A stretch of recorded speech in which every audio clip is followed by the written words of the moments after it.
Ndugu wanahabari, tunayo heshima kubwa kuja mbele zenu na mbele za Watanzania, na itakumbukwa tarehe 16 ya mnamo mwezi wa kwanza,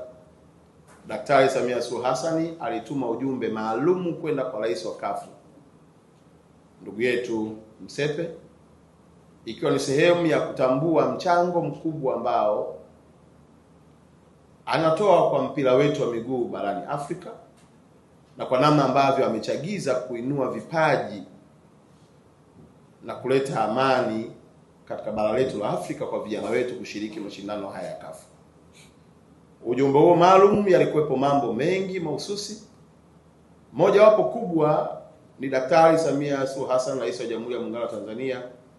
kumuonyesha rais wa CAF namna gani yuko tayari kuwekeza kwa gharama yoyote kuhakikisha kwamba Tanzania ina image kwa giant of football Africa na ikiwezekana duniani. Mashirikiano haya yalitupa nafasi ya kukutana na rais wa mpira wa shirikisho letu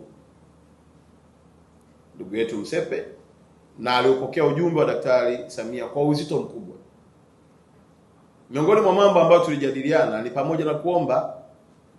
CAF kuwa inafanya mikutano yake ya mwaka ndani ya nchi yetu ya Tanzania. Hii inatupa fursa kubwa, kwanza kuona maendeleo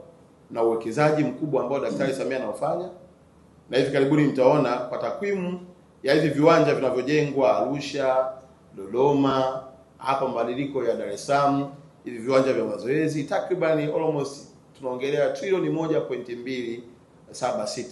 na hapo hatujaongelea miundombinu inayokwenda kuzunguka hivyo viwanja kuwezesha mashabiki na wachezaji kuingia katika maeneo haya muhimu. Rais wa CAF ndugu yetu Msepe amelizia kuja kufanya mkutano wake wa kamati tendaji hapa nchini Tanzania jijini Dar es Salaam, na leo tunavyoongea tarehe 9 timu yake ya sekretari zinaanza kuingia katika jiji letu la Dar es Salaam